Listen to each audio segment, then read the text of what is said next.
Jaya Sriman Narayana.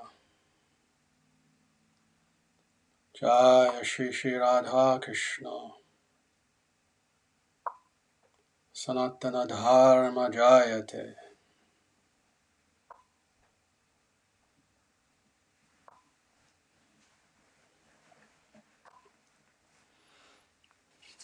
Very good.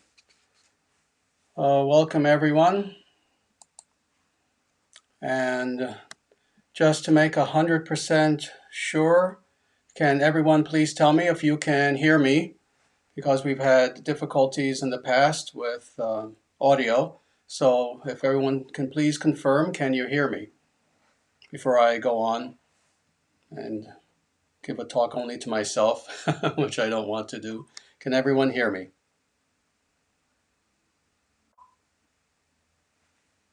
You can just make a comment, please, and just tell me if you can or cannot hear me. I see one yes. All right, very good. So it seems like thus far people can hear me. That is very good. Wonderful. Wonderful. So with that, we will get started. And first of all, everyone, namaste. Thank you so much for joining us for this live stream. I apologize that we haven't done a live stream in some time. Unfortunately, we had some technical difficulties, but now I believe we shouldn't have any technical difficulties, so we should be doing live streams much more often. So again, thank you all for joining. Just to let you know what we're going to be doing today, I'm going to give a brief talk. And it will be somewhat brief because I know it's been some time since we've had a live stream. So I want to give people ample opportunity to ask questions and for me to give answers. So I will give a brief talk. During that time, please refrain from asking any questions because I won't see them if I'm speaking. I can't speak and look at the live chat at the same time. I will let you know when the time has come and you can ask questions. And again, I'll try to leave as much time as possible for that. So please be patient. Wait until that time comes and then you can feel free to ask questions. As I always have to tell people, unfortunately, just due to time, I can only answer a fraction of the questions because there are so many. Usually I can only answer, if I'm lucky, maybe 1 out of 5 questions or something like that. So I apologize if I don't get to your question, and if I don't, it's only due to time. So with that, I would like to comment on a verse that originally I was actually not going to comment on. Originally I was going to comment on a verse from the Srimad-Bhagavatam. And I will the next time. The next time I will do a commentary on other verses. But for today, given the global situation that is occurring in the world today, I don't have to tell people all of the very chaotic, very crazy, very interesting, and in many cases very fortuitous things that are happening in the world today. But due to this situation that we are currently encountering, I'm going to be discussing a verse that I've spoken about quite a few times. I'm known for speaking about this verse very in depth because I consider it to be one of the most important verses in the totality of the Vedic scriptures. And that is Bhagavad Gita, chapter 18, verse 66. And as we will see, this verse specifically applies to what the world is experiencing today. So first, let me read this verse to everyone. Sarva dharman parijyajya mam ekam sharanam vraja aham tvam sarva papebhyo mokshayishyami ma shuchaha.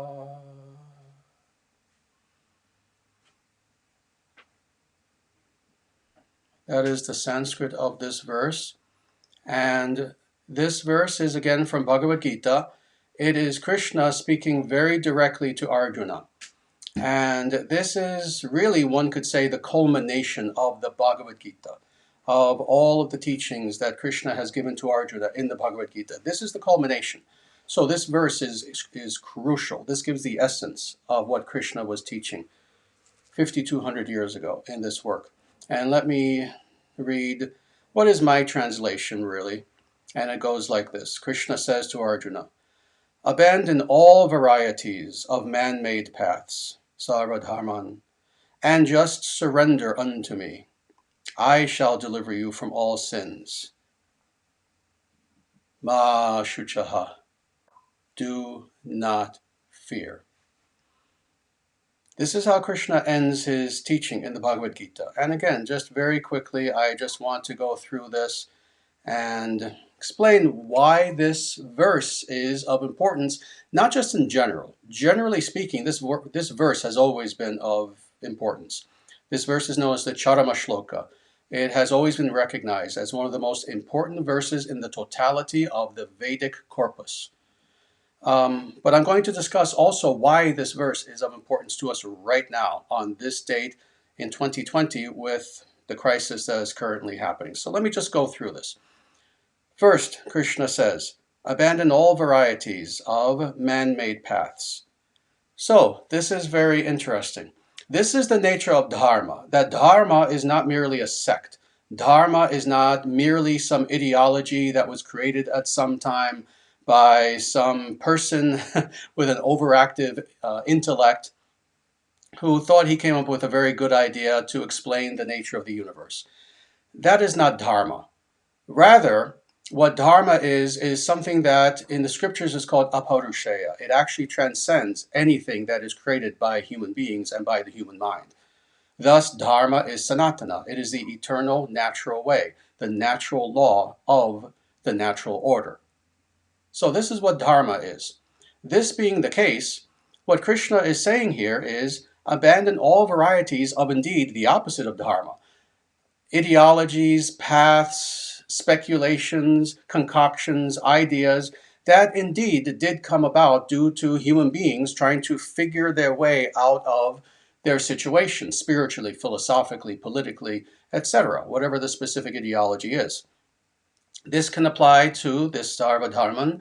This can apply indeed to any ideology that is man-made. Everything from political ideologies like Marxism, Republican, Democrat, this, that, the other, conservative, liberal. This can apply to, again, any philosophical school that you can think of, from nihilism to materialism to idealism to any sort of philosophical school. This also applies to religious sects, whether Judaism, Christianity, Islam, etc., all of these concocted sects that really have nothing to do with eternality because their origins are placed within the context of time. Thus, when Krishna is saying this, abandon all varieties of man-made paths. This is what he's saying. Don't take shelter of imperfections that are created by human beings, by imperfect paths, ideas, ideologies, philosophies. Because just like the individuals who are imperfect, who created these paths, those paths will be imperfect. And instead, what does he say to do? What is the highest teaching of Sanatana Dharma, of yoga, of Vedic spirituality, and indeed of all spirituality?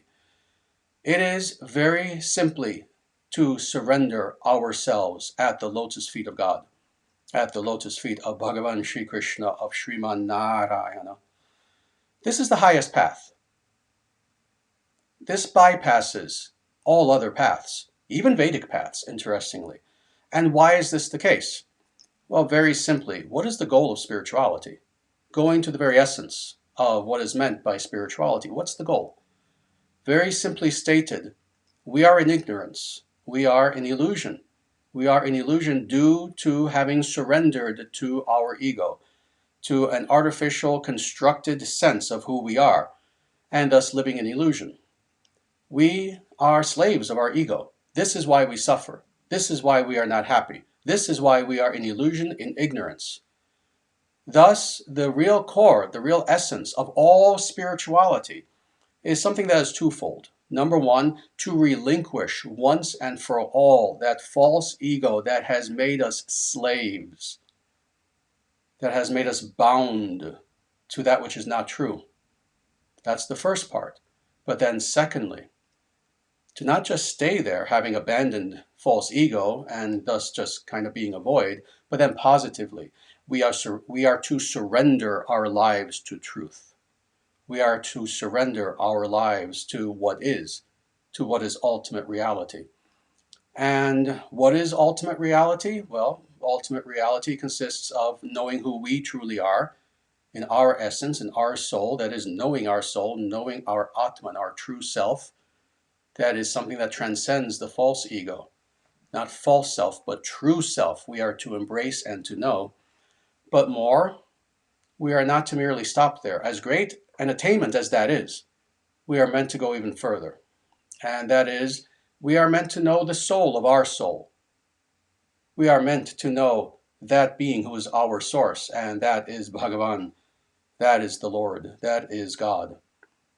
So thus, what Krishna says here, just surrender unto me. Krishna being not just anyone, Krishna not being one of these material speculators, Krishna being indeed the avatar, the absolute Purana avatar, the full incarnation of God upon the earth to deliver us and to teach us Dharma, to teach us the true way.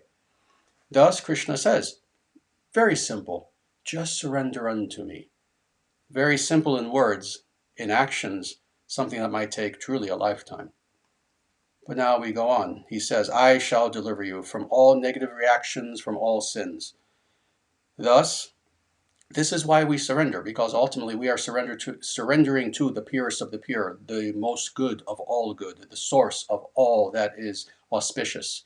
We are surrendering to God. Thus, when we surrender to God, all negativity within us, all trauma, all pain, all bad experience, all faults that we have, little by little melt away when we surrender to God. And then finally, Krishna says here, what those individuals who have known me for years, they know that this is something that for years before this crisis, for years before the last several years, for decades, I have stressed these words in the Bhagavad Gita, and that is in Sanskrit.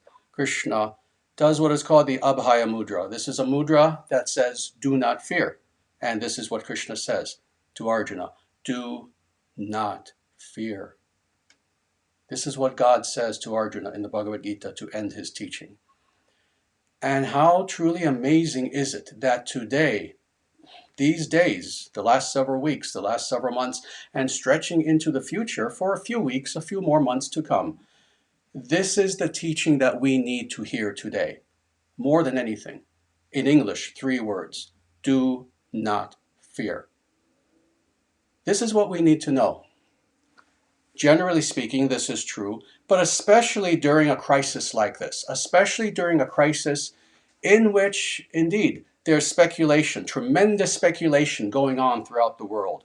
And people don't quite know exactly what's happening. And the media, like I have never seen in my life, is going all out purposefully to make people panic and to make people scared. Let me just say this as an aside. I've been a critic of the media since I was about 5 years old. This is something only a few people know about me. Ever since I was a child, I hated television. For some reason, I had the ability, it was just a God-given ability, even at 5, 6, 7 years old, that whenever I watched TV, I could tell these people were lying to me. I could tell the little tricks, little psychological tactics that they were using to convince people of various things. So I've always been very, very skeptical of the media. Today, of course, I'm not alone. Most people, I would say, of intelligence, most people who have intelligence are indeed skeptical of the media.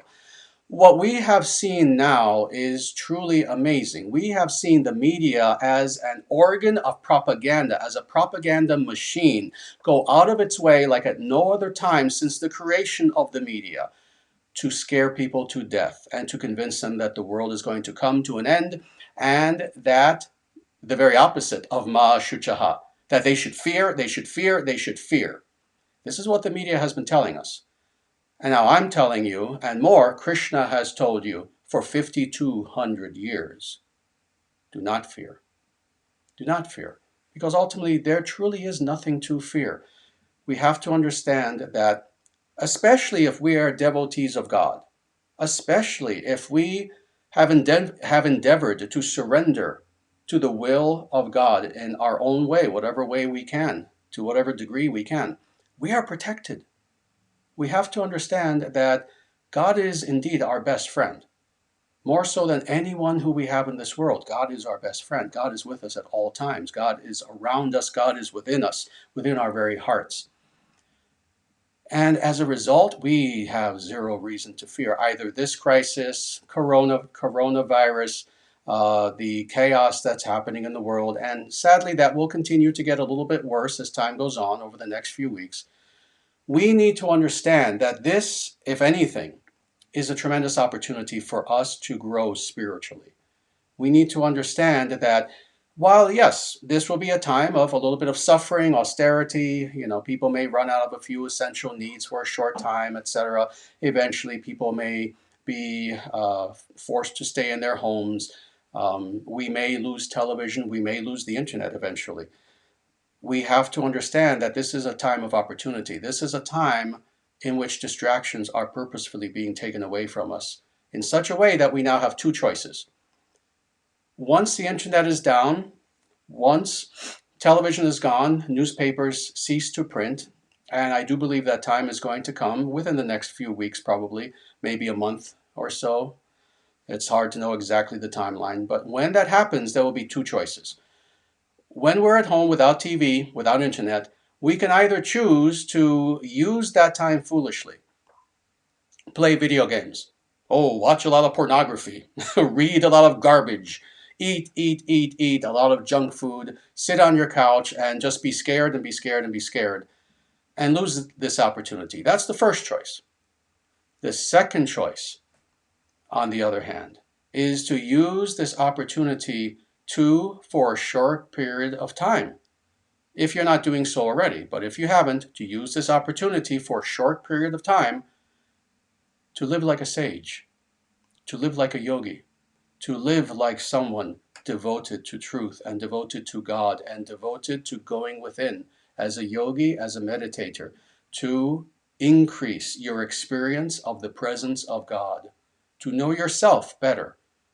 You can take this opportunity to once and for all, without distraction, read the Bhagavad Gita, read the Srimad-Bhagavatam, read Marcus Aurelius, read Plato, read the Tao Te Ching, read truly ancient, wonderful, inspirational works that will help you to obtain wisdom for the time ahead, for when that time comes that things become normalized again. So this is what we are to do. We are to reject fear. We are to embrace hope.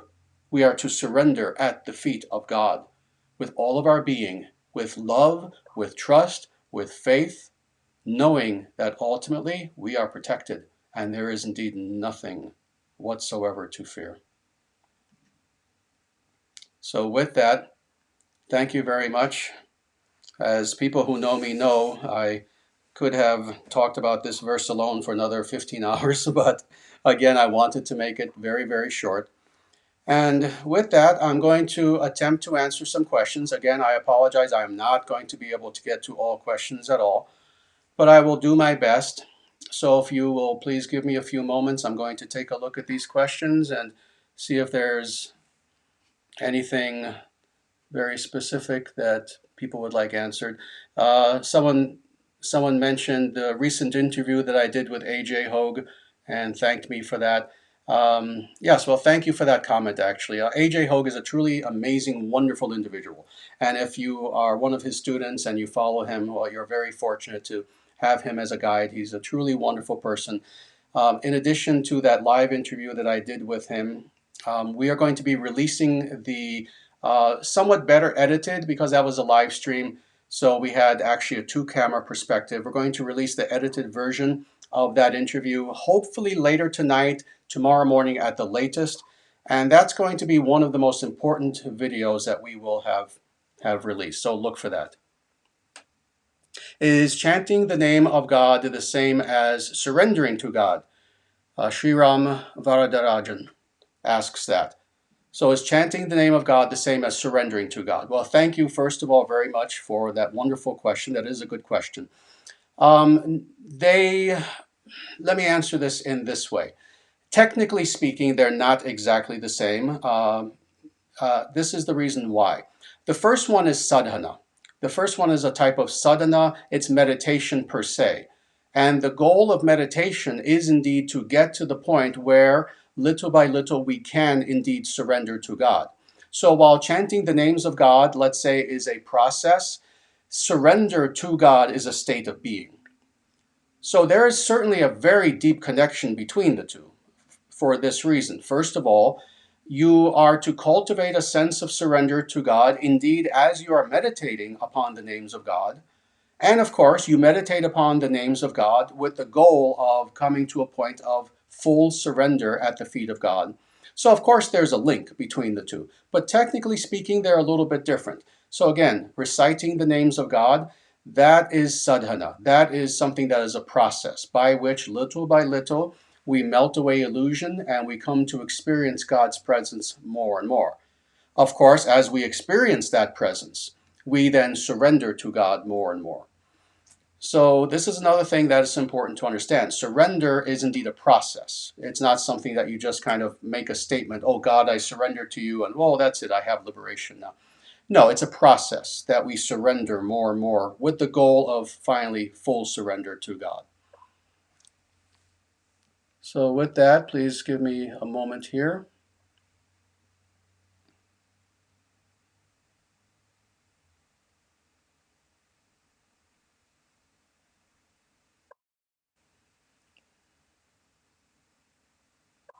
This is a very nice one. What is the fastest way to become a true friend of God?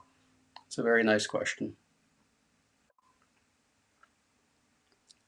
First of all, I like how you ask that question, actually, that our goal is indeed to become a friend of God. And this is the reason why I like how you ask that, is because indeed, so many of us, of course, the idea that we have of God is one of awe and reverence of God. That is, God is so far above us that all that we can do is kind of cower in God's presence. That's not the Vedic understanding of God. That's more, let's say, the Abrahamic understanding of something. But that's not the Vedic understanding of God. Rather, indeed, in Sanatana Dharma, we understand that God is the true friend, and friend in the full sense of that term. That God is that being who is always with us, who means our well being at all times, who we can turn to at any time for assistance, for inspiration, etc. So God truly is our friend. Now, as far as how indeed we begin to experience God as our friend, it this is the way that we do this. First of all, by indeed understanding what is the nature of God as friend, so that God is benevolent toward us at all times. That's what it means to be a friend. But that we also become aware of that, conscious of that, that we actively become conscious of this at all times. That means that first, we become aware of the fact that indeed God is always with us. See, this is our this is why we are in illusion. We have forgotten that fact, that God is always with us. We have forgotten God. I've said this in the past that our current spiritual state is somewhat akin to amnesia. We have like a spiritual amnesia. If you have amnesia, let's say, the stereotypical scenario, you're hit on the head and you can't remember anything. Well, your wife or your husband, depending on your gender, your best friend, your mother, your father, your children may be brought to you and you don't even know who they are. You can't even say their names. Looking at them is like looking at a lamp. You don't know who these people are. But why? That's not your natural state. On the contrary, that's why you're in a hospital. That's why doctors are trying to treat you. You have amnesia. This is how we are experiencing ourselves today. We have spiritual amnesia. God is indeed our very best friend, but we have forgotten that fact. So, what is the spiritual process of unfoldment? Well, one could say that this is part of it, is indeed to remember our very best friend. So, how do we do this? Well, again, using amnesia as an example. If you have amnesia, what will doctors and therapists do with you? Well, they will begin to reintroduce you to things that will jog your memory. So you remember nothing. Well, they will eventually bring you home and they'll show you this is your home. These are your things. These are your favorite books. These are your favorite this, your favorite that. Here are photos of people. And it's with the idea that little by little, oh, suddenly I remember something, and I remember something else. Well, in the same way, spiritually, how do we remember our very best friend? It's by jogging our memory spiritually. It's by reintroducing things of God to our consciousness. So this gets back actually to the previous question. This is why we meditate upon the names of God. This is why we read about God in Vedic scriptures. This is why we do puja, rituals where we offer things to God. It's to jog our spiritual memory and to indeed slowly, little by little, remember our very best friend. So that's the process.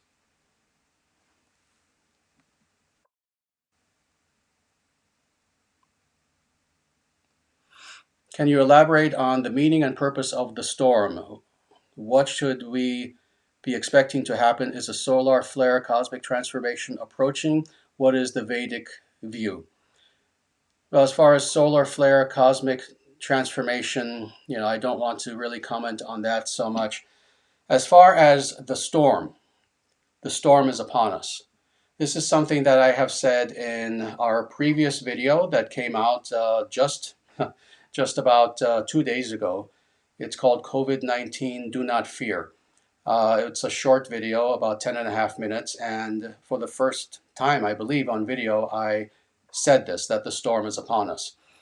And it's very interesting that, again, with this recent interview that I then did on Saturday, I believe, with AJ Hogue, I went extremely in depth into this for almost an hour and a half. And again, that video will be available either later tonight or maybe tomorrow morning at the latest, because it's a very long video. It's requiring a lot of editing on the part of our people here. But what did I mean by that, by the storm? Well, first of all, indeed, we are indeed in the midst of a storm. And I think that there are very few people who are dealing with reality who will not admit to that. We are indeed in the midst of a storm. We know this. The storm is indeed upon us. But what is meant by the storm? Well, several things. First of all, of course, on the surface level, what I mean by the storm, and I'm not the person who came up with this term, I will explain that in a minute, so please bear with me. What I mean by this is indeed, first of all, what is happening on the surface level, that is this COVID-19 crisis and all of the ancillary crises that are happening as a result of that. So we are indeed in a time of global panic, global fear, a little bit of chaos, nothing really that bad yet, but indeed it is a time the likes of which very few people who are alive today have ever experienced. So that's the first thing that is meant by the storm, that the storm is upon us.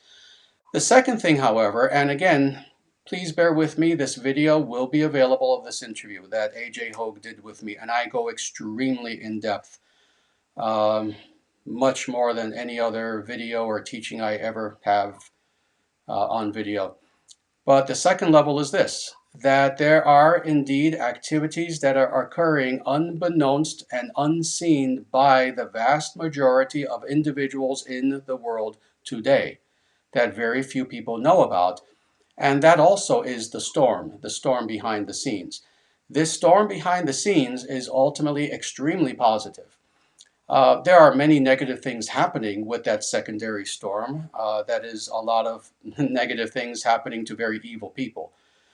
But behind the scenes, there is indeed a counter force to the evil in this world that has now been activated. Many people now who are extremely good and powerful have been activated. Many people have now been activated.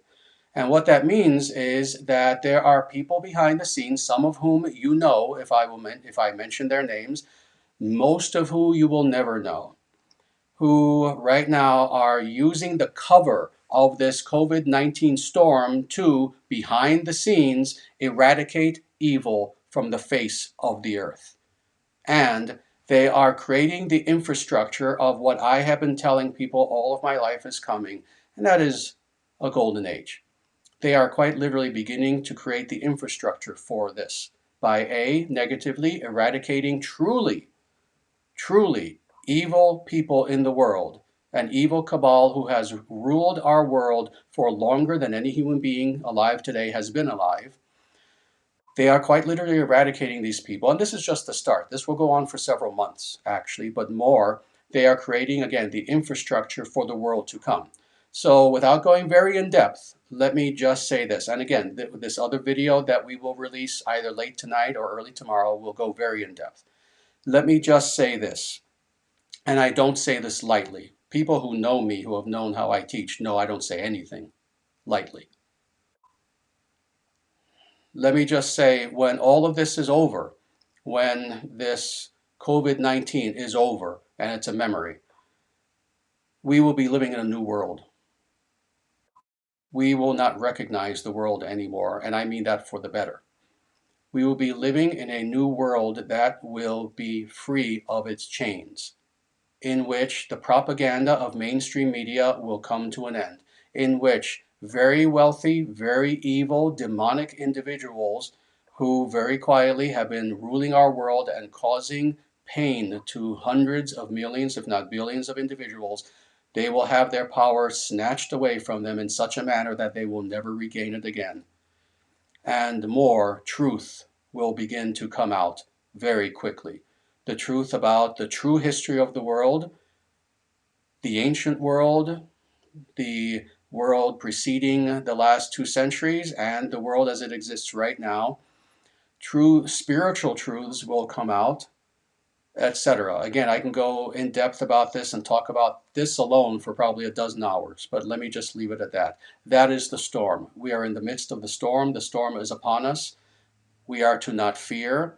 Just like when a storm comes, you want to be prepared, you want to be intelligent, you want to not do anything that will put you in the midst of the storm. You want to seek shelter. Seek shelter of God right now, more than anything. And do everything that you can to not just sit and wait. You know, it's very interesting. We cannot simply sit and wait.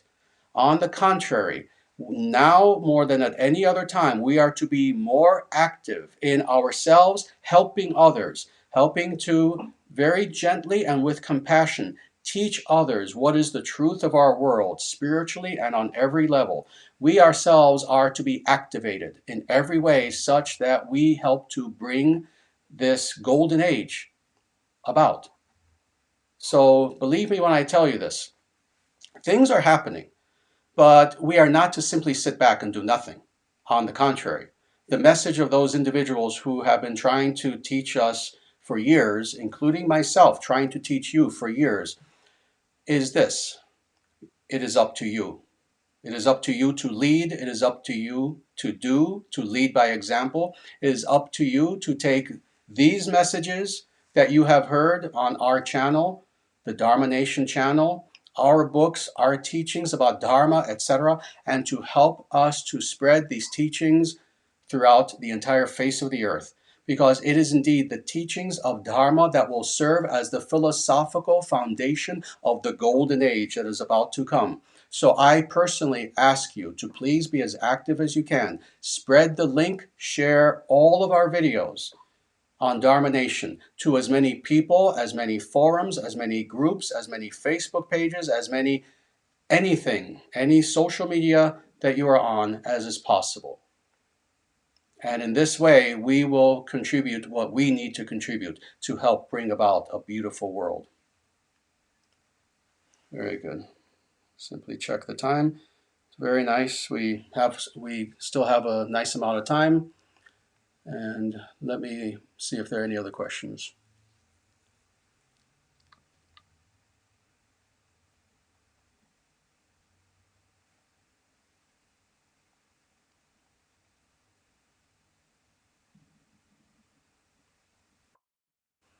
Please bear with me as I look at these questions. War Saga asked, what can we do to help others during this crisis? Hopefully I just answered that in a good way. Oliver 2000 says, you speak the words my heart yearns for. Thank you. Thank you very much for saying that.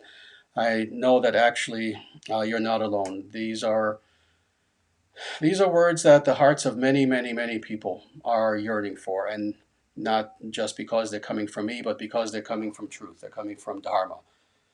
So thank you very much for saying that.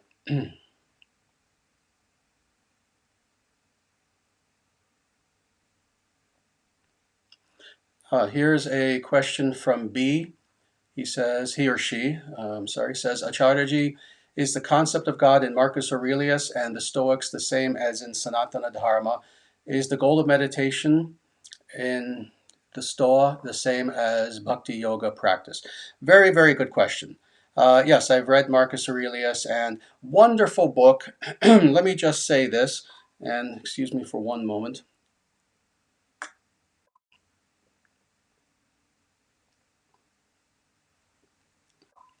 Let me just say this. I have tremendous respect indeed for the Stoics. And indeed, on a very practical level, when you read the teachings of the Stoics, it's very, very practical philosophy. The idea of being very detached within the world, accepting what comes your way, etc. The acquisition of wisdom. It is a very, very positive path. At the same time, and this is not a criticism of the Stoics in any way. In fact, I'll explain that further in a moment. Rather, it is incomplete. Um, God, as explained in much of Greco-Roman philosophy, but especially later Roman philosophy, actually, um, is not extremely developed when it comes to the idea of bhakti and bhakti yoga, which is what you ask here. So the idea of overtly having devotion toward God and reciprocal loving relationship toward God, that's not something that we find to a tremendous degree among the Stoics and several of the other, again, Greco-Roman philosophers. It certainly is non-existent, for example, in Aristotle. It is there in Plotinus to some degree, to Plato to a somewhat lesser degree, etc. But at the same time, again, this is not to denigrate the Stoics and the writings of Marcus Aurelius in any way. No, these are wonderful works, actually. And the way that I would describe, let's say, Greco Roman philosophy in comparison to Vedic philosophy is somewhat akin to this. This is just kind of an example. It's similar to having, let's say, an abridged student's dictionary versus an unabridged Oxford dictionary. If you've seen both of these books, you know there's a big difference. One is very tiny, one is so enormous you could use it as a barbell to for weightlifting, very very heavy. Now that this is the thing, if you look at the information in the smaller students dictionary versus the massive Oxford dictionary, if you look up a definition, there won't be a contradiction. The definition will be the same. But what is the difference? It's not so much that there's a contradiction, there isn't really. The difference is this, that the student dictionary only has basic definitions. And even then, it doesn't have every single word within it. Versus, let's say, a massive dictionary, which will go much more in depth into the etymology, into examples of how the word is used, etc., etc. And it will have many more words. So it's not a matter of one contradicting the other, but rather, with Stoicism and other forms of Greco Roman philosophy, I find that while what they say is true, it's not enough. It doesn't go deeply enough. Whereas with the Vedic literature, there is no end to the depth to which Vedic scriptures go in explaining philosophical concepts and practice as well, and practice. Especially when it comes to practice. We know that with Greco-Roman philosophy, there's not a lot that's been preserved as to what to actually do in order to develop ourselves spiritually, what is called a sadhana, or a daily systematized practice of spiritual practice. That's not found as much in Greco-Roman philosophy, but in the Vedic scriptures, oh, it goes so in depth that you could spend the rest of your life just studying that aspect of Vedic scriptures alone. That is how to actually practice. So again, that would be my take on Stoicism versus Bhakti Yoga. So with that, again, with your indulgence, let me just look at a few more of these questions.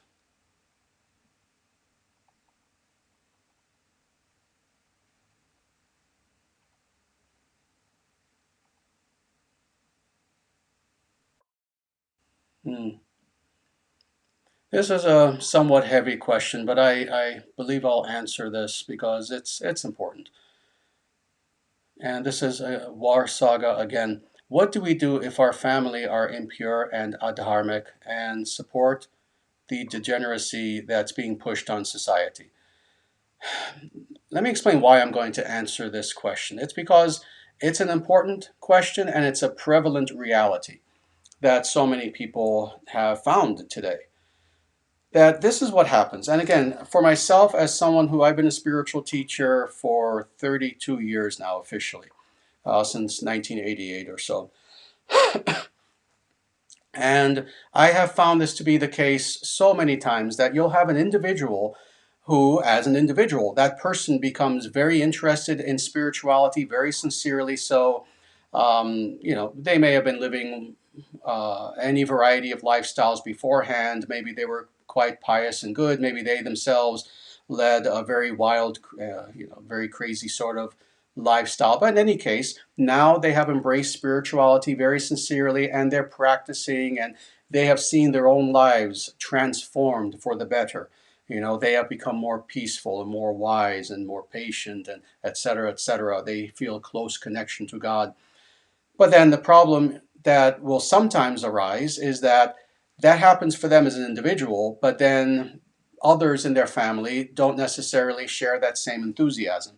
And in fact, on the contrary, now that that person has reformed their lives and they're beginning to restore themselves to spiritual health, they see that either the person that, their partner or their children or whoever they're with, their brothers, sisters, are indeed following a very negative, very destructive sort of lifestyle. And what do you do in this sort of circumstance? And again, this is a very, very common question and experience that many people have. So let me try to answer this. What you need to do is, number one, not have the zeal of the convert. And that's a saying. I didn't make that saying up. You can look it up. The zeal of the convert. Feel free to look that up. And that is when an individual is newly arrived to spirituality, they will sometimes have an enthusiasm that will make them want to preach to those around them who they're very close to. And unfortunately, that often doesn't work for a variety of reasons. This is just one of the factors of life that people have seen. Individuals who are too close to you, again, someone who you're married to, a child, your best friend, often will not listen to you even if what you're saying is wise advice. Jesus said, a prophet is never recognized in his own village. In other words, people who are very close to you, they figure, well, oh, I know this person. Who is this person to try to preach to me? And they are the last people who will listen. And that leads to frustration. This is why you don't preach.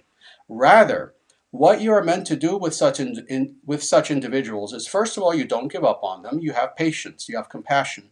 And what that means is that you, of course, certainly try to engage them in conversation about positive things so that you can teach them. But more than anything, let them approach you. Let them ask you questions. Don't go out of your way to, again, preach to them in any way. So do this in a positive way. But more than anything, you want to teach by your personal example. Because more than anything, these people who are very close to you and feel that, oh, I know who this person is, why is he pretending to be all spiritual now? They'll be skeptical. What they're going to learn from is not just what you say, but what they're going to truly learn from and what's going to impact them is seeing the transformation that has happened within you. When they see that, oh yeah, this person who this, is my husband, my wife, whoever, now suddenly, indeed, they seem to have a deep inner calm that they didn't have before. They seem to have a patience that they did not have before, compassion, kindness. They have a different approach to the world itself. That is a very positive approach. And I see that their own faults, their own vices, those vices are slowly going away and they're developing good qualities. The people around you will see this in you. And more than anything, this will teach them that what you are doing and what you now believe, etc., is something that's real. It's something that does indeed transform a person for the better. And this is what's interesting is if they have any sincerity at all, and it's not guaranteed because not everyone is sincere, even if they're related to you. Everyone's related to somebody. But there are plenty of insincere people out there. But if they are sincere, when they see this transformation within you, they will begin to ask you questions. They will begin to, little by little, just kind of break down their barriers of skepticism, and they'll want to know, you're someone I care for and love very much, and my God, I've seen you change for the better so much, and I see it's real. Tell me about this. And again, even then, with patience, you explain to them what they can understand, and you help them. You become in your own way kind of like a mini guru, kind of like a localized guru, And of course, don't let this get to your head, or don't be afraid of it. That yes, you are meant to be the teacher of your loved ones if you can. You do this with humility, with patience.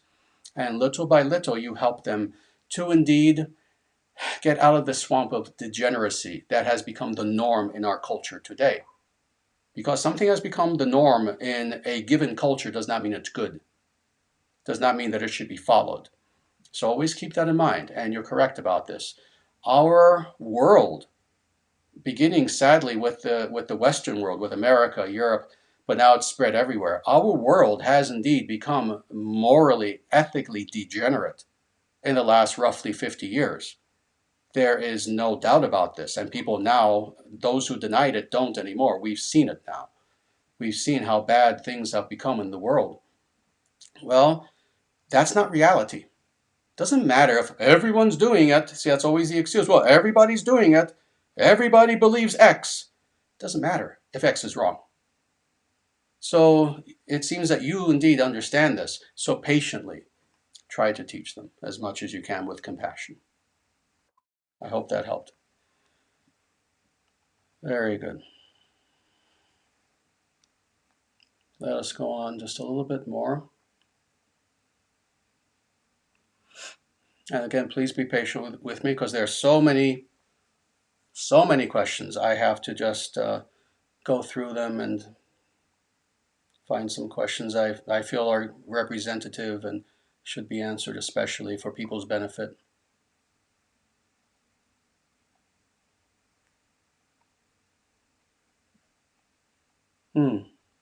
Very good. Javier Crespo asks this question: what is the first book that I should read? That's a very good, very practical question. And by the first book, I assume that what you're asking about is of course, a spiritual book, something that will help you to develop spiritually. Well, let me just say several things about this. Because there are books and then there are scriptures, and the two are different. Shastra, what is called Shastra technically, that is Vedic scripture, is different from a book just written by, let's say, some contemporary author, somebody who's written a book in the last 100 years or even 200 years. So there are two different categories. As far as a scriptural text, there are two things that I would recommend, two books especially that I would recommend. The first one is indeed what I am always mentioning, and that is Bhagavad Gita. Bhagavad Gita. This is a book that is crucial for us to read as far as a Vedic scripture. And this is the reason why. There are reasons why this is the case. First of all, Krishna uttered this book. People may or may not know this. Krishna didn't write this down. Rather, Krishna not only spoke this, but in fact, he sang it on a battlefield. This is why it's called Bhagavad Gita. Gita means song, the song of God, where he quite literally sang this beautifully to Arjuna. Oh, the previous age, previous to modernity, previous to the Kali Yuga, was an age, the grandeur and the beauty of which we can scarcely even imagine. It is actually said that in those days, when people spoke to each other, it was as if they were singing. So God literally sang this song, which then much later, became written down as Bhagavad Gita. And the reason why he spoke this is this. He spoke the Bhagavad Gita at a crucial time in history, when the previous age was about to end, the Dvapara Yuga, and our current age, Kali Yuga, was about to begin. This book, Bhagavad Gita, is indeed the textbook for all spiritual seekers of the Kali Yuga. and more, it is the summation of the totality of the teachings of the entire Vedic corpus. You know, the Vedas consist of hundreds and hundreds of books. The Bhagavad Gita, which is only 700 verses, contains the essence of all those teachings. So this is why we are blessed that before Krishna left this world, he gave us this Bhagavad Gita. So as a scripture, I would begin with that. Another Vedic scripture that I would also read is what is called Srimad-Bhagavatam.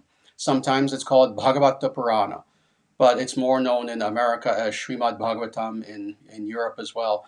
Srimad-Bhagavatam. Read this book also when you have a chance. This book is much bigger. It's about the size of the Bible, give or take. It's a much bigger book, but it's another extremely important Vedic scripture that will teach us everything we need to know to advance spiritually.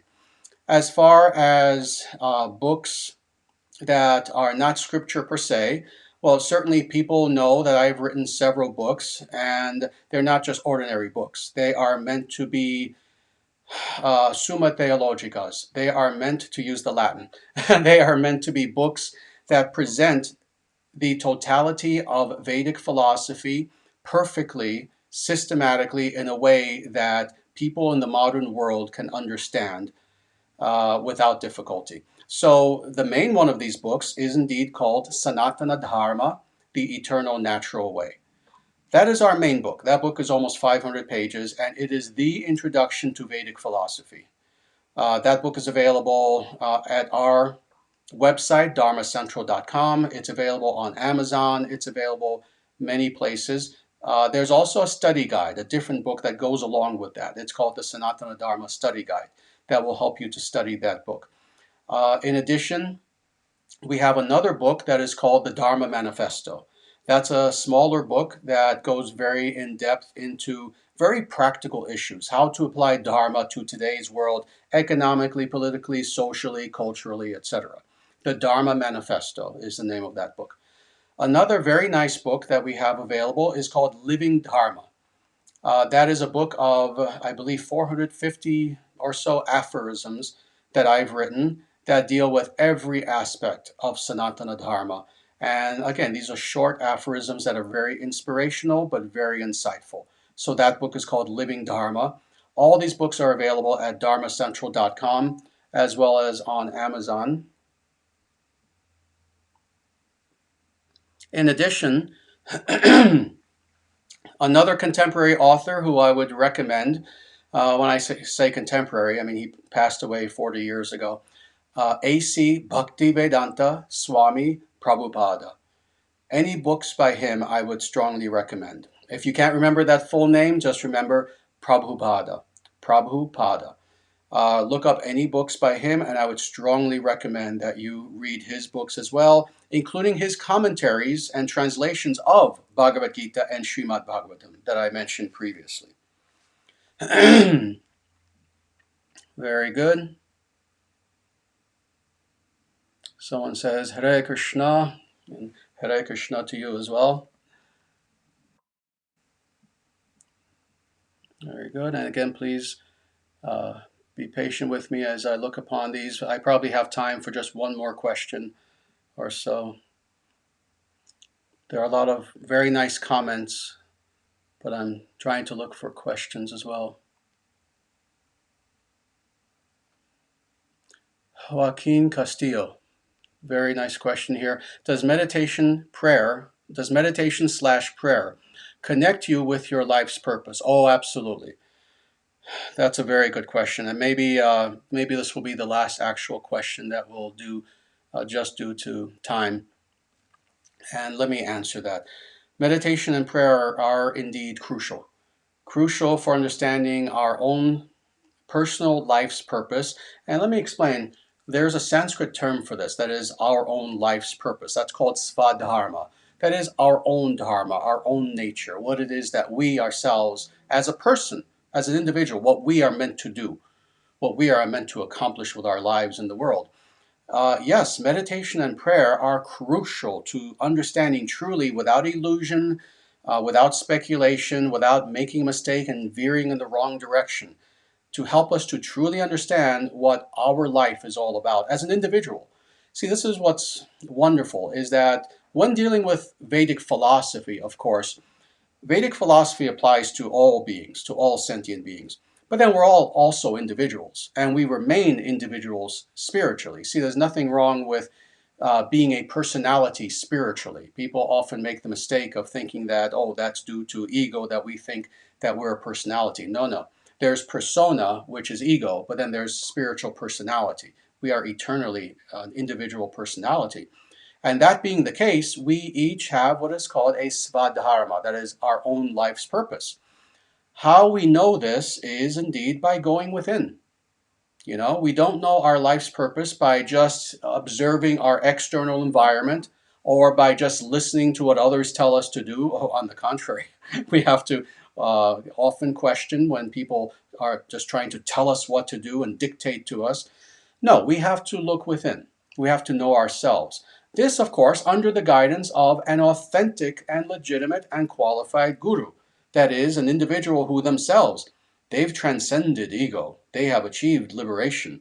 Thus, they have no ill motivation in guiding us. See, there's difference between just listening to someone's dictates versus achieving the guidance of a wise person. We are to seek the guidance of a wise person. And under that guidance, yes, in meditation, but also praying, speaking to God, little by little we begin to uncover what is my true self? What is my actual nature? And what is it that I am meant to do in this world to be a noble individual and to do something truly good and wondrous in the service of God?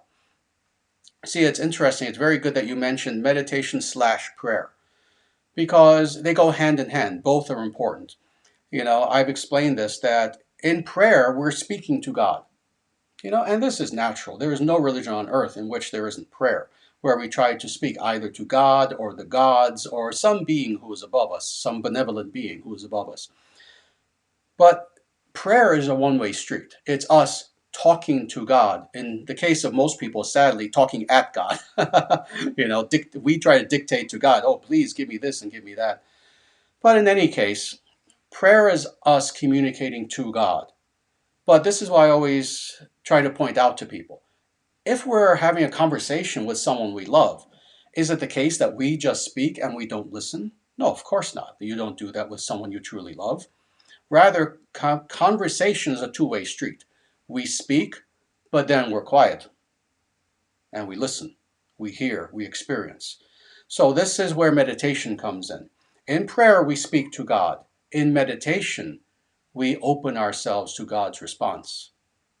And it is in that response of God that if we are sincere and humble, if we have the guidance of a guru, we can begin to know what is my life's purpose as a person, as an individual. And this is how this begins to unfold little by little. Very good. Wonderful. So with that, it is about a minute or so before the hour, and we tend to have these live streams be only about an hour or so. So I'm going to stop taking questions at this point. And again, my sincere apologies. I know there were so many questions, and you know, as you can tell, it's impossible to answer all of them. There are just too many.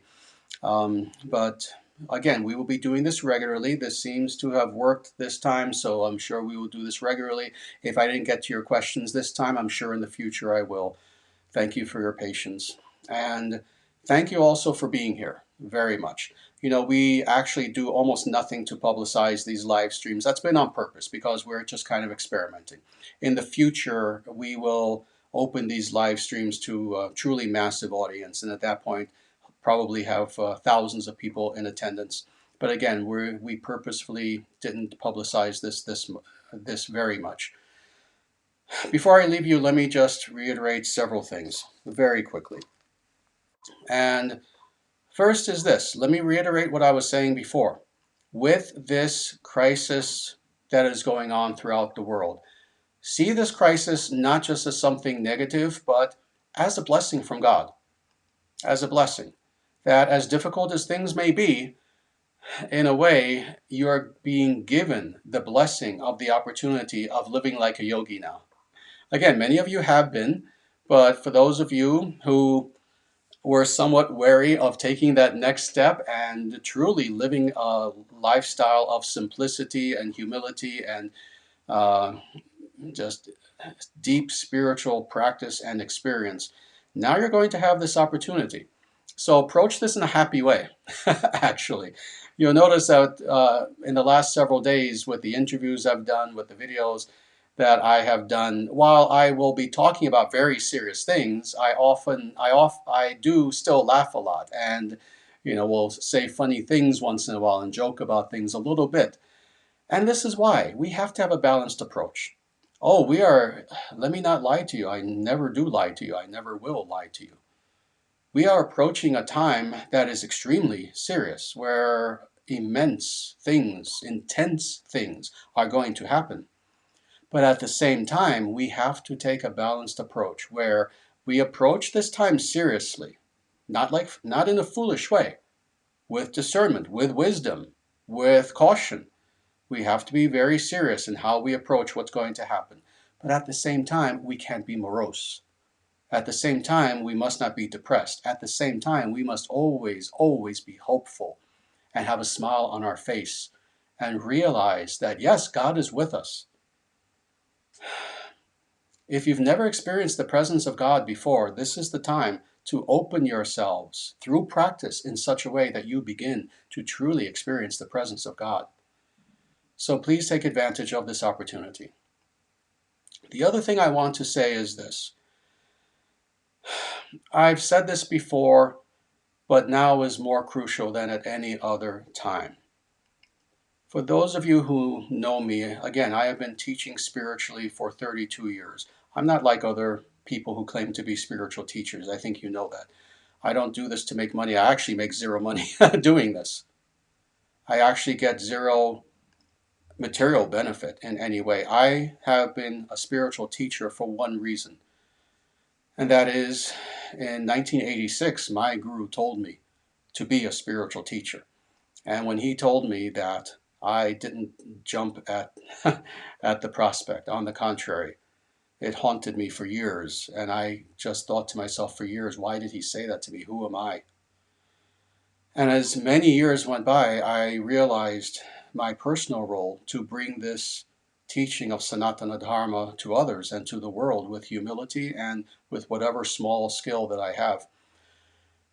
If my teachings if the videos of my teachings, if my books have helped to inspire you in any way whatsoever in the past, whether you've been following my teachings for decades or just for a month or a week, I want to make this very humble plea to you. Please help me. I cannot do this alone. And at this time, more than at any time that I've been teaching for 32 years, the world needs to hear this message of hope and of truth and of love and of surrender to God. The world needs to hear this now, today, with this crisis that will be ongoing for probably a few months, more than at any other time, but I can't do this alone. I ask you for just one thing. You can certainly give donations, that's always helpful, but more than that, I ask you for one thing especially. Please help to take these teachings and spread them. We have over 7 billion people in the world, almost 8 at this point. People need to hear this because people are desperate right now and feeling hopeless. Please take the links to these videos. Share these videos everywhere that you can. Please share our website, the link to our website, dharmacentral.com. Please share anything connected to my teachings that you can as broadly as you can. Share them with friends, with family, especially on social media. If you are on a large platform, please share and share and share.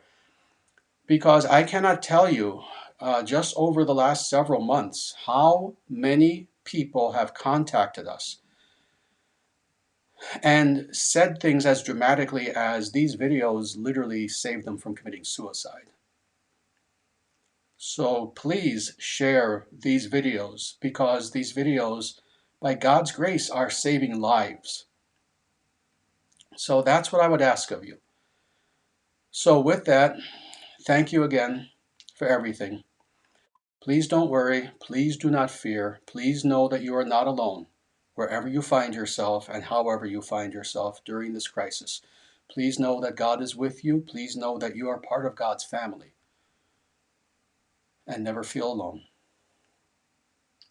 With that, I thank you so much for being here, and there will be many, many more messages like this to come. Thank you. Jaya Shriman Narayana. Jaya Bhagavan Shri Shri Radha Krishna. Sanatana Dharma Jayate. May Sanatana Dharma be victorious in this world. Evam Bhavatu. May it be so.